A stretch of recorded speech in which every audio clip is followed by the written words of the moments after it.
just for George to help him along with his walk, a new pair of shoes. I know he's probably going through them at a high rate. It's a long way across the country, and I'm sure that there's probably been many more before this, but hopefully they fit. If they don't, we'll look after that as well, and I just wish you all the best, and what you're doing is really great. Thank you very much. Thank you. I sure needed a pair of running shoes. These ones just had the biscuit. So thank you very much for that.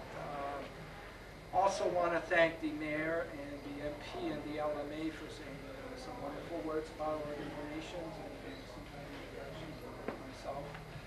And most of all, I want to thank Pat for putting this all together. What we're trying to do from coast to coast is inspire every Canadian. You know, Pat, you certainly did that when we first talked. And, you know, putting all this together and arranging for us to have the booth and everything. Like, this is over and beyond what we expected, and we're so happy for that. Today is actually day 310, or 12, I'm sorry, I'm not going to shortchange myself, of a 600-day walk. And I started from Toronto on June the 20th, and the campaign is about promoting the importance of organ and tissue donation to 500 cities and towns right across Canada. And our mission is to inspire the public, all Canadians, and also politicians. We want to inspire all three levels of government. And we also want to inspire the media so we can get more publicity, more positive stories. There's a lot of success stories around. There's a lot of sad stories. And as a result of that, our country can have a good chance at increasing our dismal rate right now. It was interesting that I'm getting pretty well a consensus from each community on our feelings towards this situation. Canadians don't want to have this low rate. We want to have a higher rate. We want to see more organs available. And we have to adjust some of the things in our system right now. And the one that has been overwhelmingly shared by Canadians, and I've talked to over 100,000 Canadians so far. I like talking, and every chance I get, I talk to people about it and ask their feelings. And here's the issue. The process that we have right now is we're encouraging people to think about becoming an organ donor because of the tremendous benefits it could have to not only one individual, it could save the lives up to 10 people. And then all the joy that brings to their family and their friends. So one decision is positively affecting over 1,000 people, right?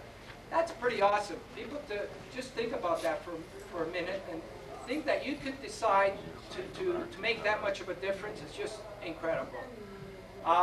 Then we're asking people to share this decision with their family, because it's the family that makes the final decision.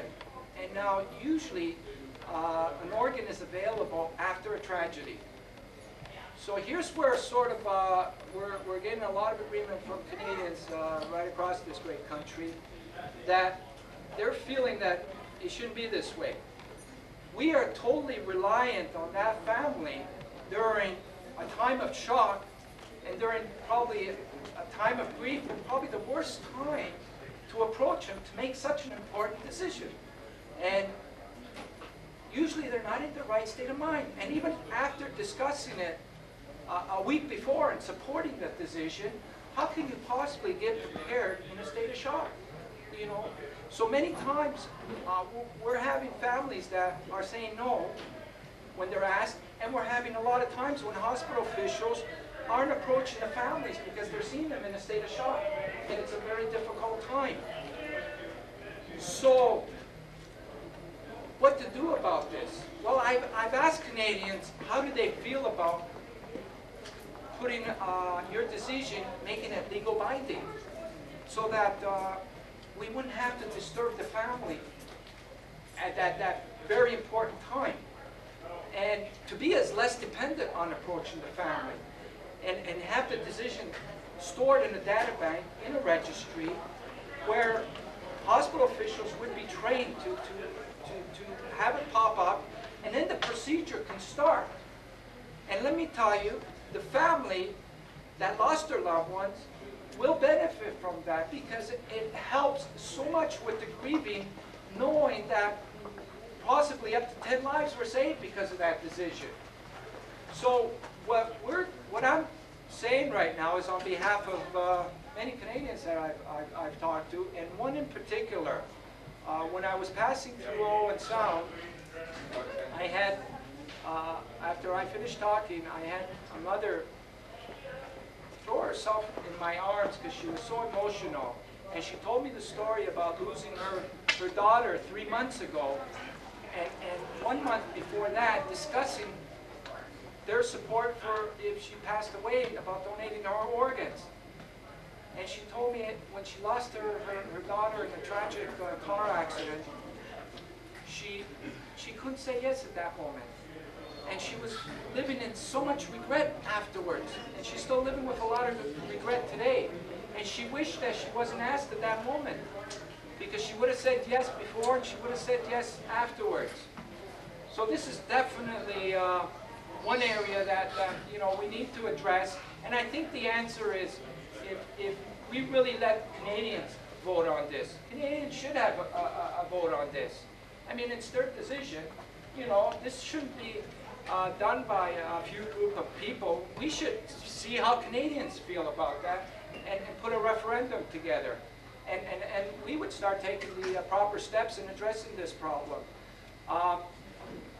This shortage is not a reflection on Canadians. Canadians wholeheartedly want to donate their organs.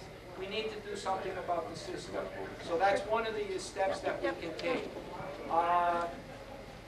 You know, I am doing this walk as sort of a gimmick, so that I can get everybody's attention, so that I think our country is in for a good change, you know. And those, it's actually closer to 4,000 now, Jim. It's actually closer to 4,000. There's 4,000, close to 4,000 people on the waiting list right now, and that list keeps rising and rising. So, you know, it's always been known that Canadians rise to the occasion, and that we will again, you know. And I think that we got our 3 levels of government in the right direction, and we need to grow from that, you know. And from that, we can have future generations that won't be desperately waiting for organs, but optimistically anticipating them. And with that, I want to bring my road manager, David Wrightsmith, up here. He actually joined me a month ago, and he's my BC coordinator. He's helping to organize all the activities in BC.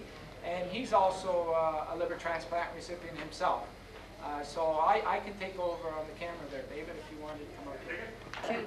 Oh, my I'm shoes. not going to be listening to you complaining about I don't eating. complain. I don't complain.